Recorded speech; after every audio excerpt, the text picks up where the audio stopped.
48 Laws of Power. Law 1. Never outshine the master judgment.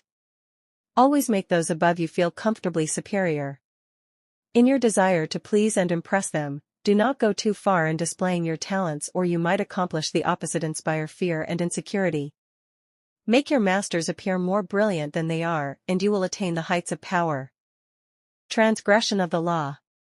Nicolas Fouquet, Louis XIV's finance minister in the first years of his reign, was a generous man who loved lavish parties, pretty women, and poetry. He also loved money, for he led an extravagant lifestyle. Fouquet was clever and very much indispensable to the king, so when the prime minister, Jules Mazarin, died, in 1661, the finance minister expected to be named the successor.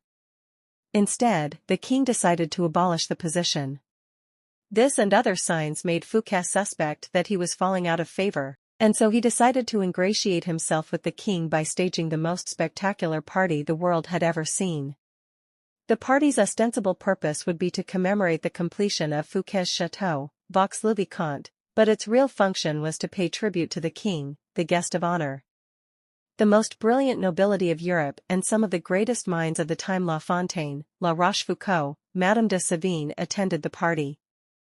Molière wrote a play for the occasion, in which he himself was to perform at the evening's conclusion. The party began with a lavish 7-course dinner, featuring foods from the Orient never before tasted in France, as well as new dishes created especially for the night. The meal was accompanied with music commissioned by Fouquet to honor the king. After dinner, there was a promenade through the chateau's gardens. The grounds and fountains of Vaux-le-Vicomte were to be the inspiration for Versailles. Fouquet personally accompanied the young king through the geometrically aligned arrangements of shrubbery and flower beds. Arriving at the garden's canals, they witnessed a fireworks display, which was followed by the performance of Molière's play. The party ran well into the night, and everyone agreed it was the most amazing affair they had ever attended. The next day, Fouquet was arrested by the king's head musketeer, D'Artagnan. 3 months later, he went on trial for stealing from the country's treasury. Actually, most of the stealing he was accused of he had done on the king's behalf and with the king's permission. Fouquet was found guilty and sent to the most isolated prison in France, high in the Pyrenees Mountains, where he spent the last 20 years of his life in solitary confinement. Interpretation. Louis XIV, the Sun King, was a proud and arrogant man who wanted to be the center of attention at all times. He could not countenance being outdone in lavishness by anyone, and certainly not his finance minister. To succeed Fouquet, Louis chose Jean-Baptiste Colbert, a man famous for his parsimony and for giving the dullest parties in Paris. Colbert made sure that any money liberated from the treasury went straight into Louis's hands. With the money, Louis built a palace even more magnificent than Fouquet's, the glorious Palace of Versailles. He used the same architects, decorators, and garden designer. And at Versailles, Louis hosted parties even more extravagant than the one that cost Fouquet his freedom. Let us examine the situation. The evening of the party, as Fouquet presented spectacle on spectacle to Louis, each more magnificent than the one before, he imagined the affair as demonstrating his loyalty and devotion to the king. Not only did he think the party would put him back in the king's favor, he thought it would show his good taste, his connections, and his popularity, making him indispensable to the king and demonstrating that he would make an excellent prime minister.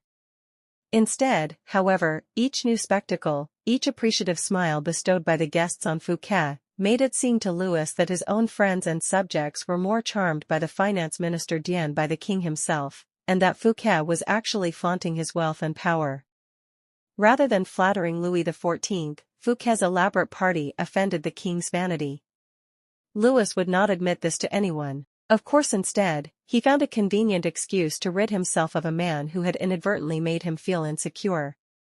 Such is the fate, in some form or other, of all those who unbalance the master's sense of self, poke holes in his vanity, or make him doubt his preeminence. When the evening began, Fouquet was at the top of the world. By the time it had ended, he was at the bottom. Voltaire, 1694 to 1778. Observance of the law.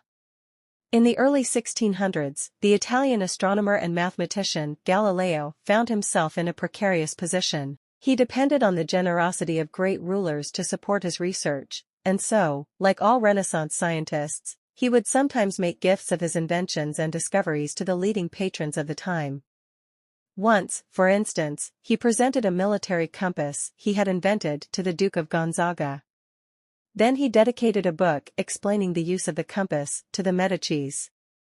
Both rulers were grateful, and to rough them Galileo was able to find more students to teach. No matter how great the discovery, however, his patrons usually paid him with gifts, not cash. This made for a life of constant insecurity and dependence. There must be an easier way, he thought. Galileo hit on a new strategy in 1610, when he discovered the moons of Jupiter. Instead of dividing the discovery among his patrons, giving one the telescope he had used, dedicating a book to another, and so on as he had done in the past, he decided to focus exclusively on the Medicis. He chose the Medicis for one reason. Shortly after Cosimo I had established the Medici dynasty, in 1540, he had made Jupiter, the mightiest of the gods, the Medici symbol, a symbol of a power that went beyond politics and banking, one linked to ancient Rome and its divinities. Galileo turned his discovery of Jupiter's moons into a cosmic event, honoring the Medici's greatness. Shortly after the discovery, he announced that the bright stars, the moons of Jupiter, offered themselves in the heavens to his telescope at the same time as Cosimo IP's enthronement. He said that the number of the months were harmonized with the number of the Medicis. Cosimo too had 3 brothers, and that the moons orbited Jupiter as these 4 suns revolved around Cosimo I, the dynasty's founder. More than coincidence, this showed that the heavens themselves reflected the ascendancy of the Medici family. After he dedicated the discovery to the Medicis, Galileo commissioned an emblem representing Jupiter sitting on a cloud with the 4 stars circling about him, and presented this to Cosimo II as a symbol of his link to the stars. In 1610, Cosimo II made Galileo his official court philosopher and mathematician, with a full salary. For a scientist, this was the coup of a lifetime. The days of begging for patronage were over. Interpretation. In one stroke, Galileo gained more with his new strategy than he had in years of begging. The reason is simple: all masters want to appear more brilliant than other people. They do not care about science or empirical truths or the latest invention, they care about their name and their glory. Galileo gave the Medicis infinitely more glory by linking their name with cosmic forces than he had by making them the patrons of some new scientific gadget or discovery. Scientists are not spared the vagaries of court life and patronage. They too must serve masters who hold the purse strings, and their great intellectual powers can make the master feel insecure, as if he were only there to supply the fun san ugly, ignoble job. The producer of a great work wants to feel he is more than just the provider of the financing. He wants to appear creative and powerful, and also more important than the work produced in his name. Instead of insecurity, you must give him glory. Galileo did not challenge the intellectual authority of the Medicis with his discovery, or make them feel inferior in any way, by literally aligning them with the stars. He made them shine brilliantly among the courts of Italy. He did not outshine the master, he made the master outshine all others. Keys to power. Everyone has insecurities. When you show yourself in the world and display your talents, you naturally stir up all kinds of resentment, envy, and other manifestations of insecurity. This is to be expected. You cannot spend your life worrying about the petty feelings of others. With those above you, however, you must take a different approach. When it comes to power, outshining the master is perhaps the worst mistake of all. Do not fool yourself into thinking that life has changed much since the days of Louis XIV and the Medicis. Those who attain high standing in life are like kings and queens. They want to feel secure in their positions, and superior to those around them in intelligence, wit, and charm. It is a deadly but common misperception to believe that by displaying and vaunting your gifts and talents, you are winning the master's affection. He may feign appreciation, but at his first opportunity he will replace you with someone less intelligent, less attractive, less threatening, just as Louis XIV replaced the sparkling Fouquet with the bland Colbert. And as with Lewis, he will not admit the truth, but will find an excuse to rid himself of your presence. This law involves two rules that you must realize. First, you can inadvertently outshine a master simply by being yourself. There are masters who are more insecure than others, monstrously insecure. You may naturally outshine them by your charm and grace. No one had more natural talents than Astor Manfredi, Prince of Faenza.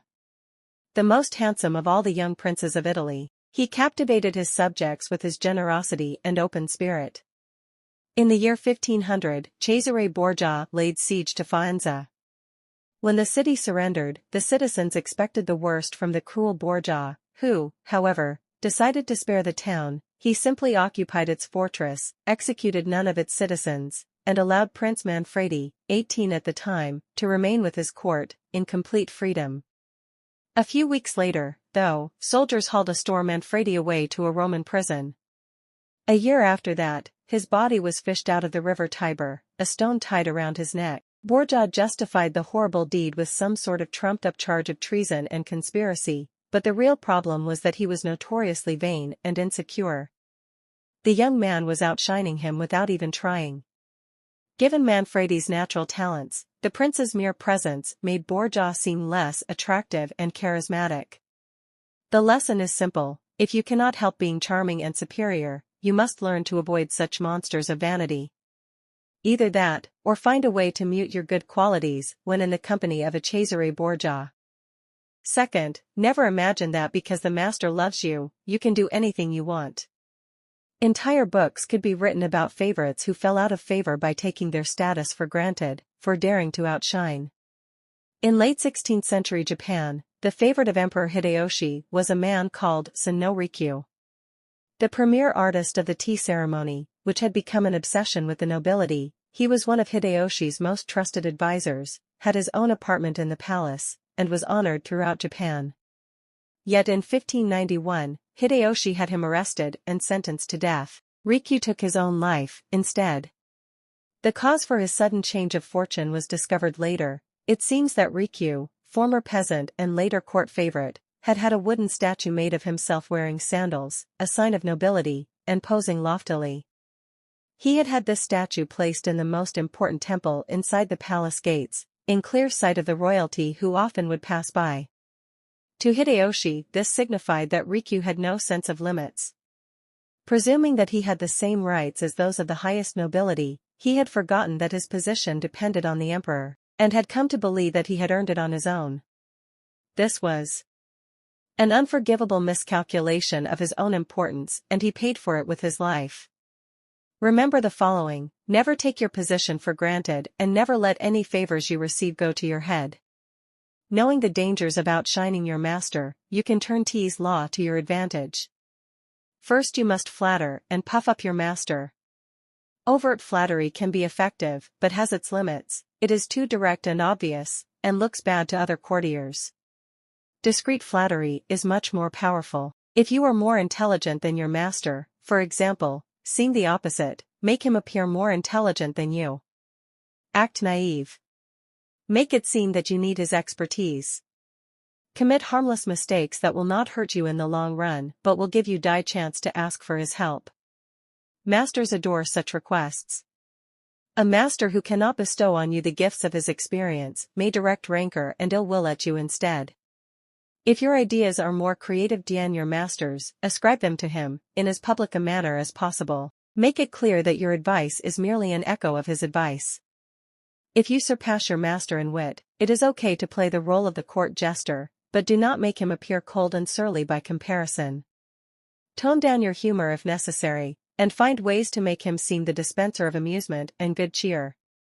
If you are naturally more sociable and generous than your master, be careful not to be the cloud that blocks his radiance from odiers. He must appear as the sun around which everyone revolves, radiating power and brilliance, center of attention. If you are thrust into the position of entertaining him, a display of your limited means may win you his sympathy. Any attempt to impress him with your grace and generosity can prove fatal. Learn from Fouquet or pay die price. In all of these cases, it is not a weakness to disguise your strengths if in die end they lead to power. By letting others outshine you, you remain in control, instead of being a victim of tyrant insecurity. This will all come in handy the day you decide to rise above your inferior status. If, like Galileo, you can make your master shine even more in the eyes of odiers, then you are a godsend and you will be instantly promoted. Image. The stars in the sky. There can be only one sun at a time. Never obscure the sunlight, or rival the sun's brilliance, rather, fade into the sky and find ways to heighten the master star's intensity. Authority, avoid outshining the master. All superiority is odious, but the superiority of a subject over his prince is not only stupid, it is fatal. This is a lesson that the stars in the sky teach us. They may be related to the sun, and just as brilliant, but they never appear in her company. Balthasar Gracian, 1601–1658. Reversal. You cannot worry about upsetting every person you come across, but you must be selectively cruel. If your superior is a falling star, there is nothing to fear from outshining him. Do not be merciful. Your master had no such scruples in his own cold-blooded climb to the top. Gauge his strength. If he is weak, discreetly hasten his downfall, outdo, outcharm, outsmart him at key moments. If he is very weak and ready to fall, let nature take its course. Do not risk outshining a feeble superior. It might appear cruel or spiteful. But if your master is firm in his position, yet you know yourself to be the more capable, bide your time and be patient. It is the natural course of things that power eventually fades and weakens. Your master will fall someday, and if you play it right, you will achieve and someday outshine him.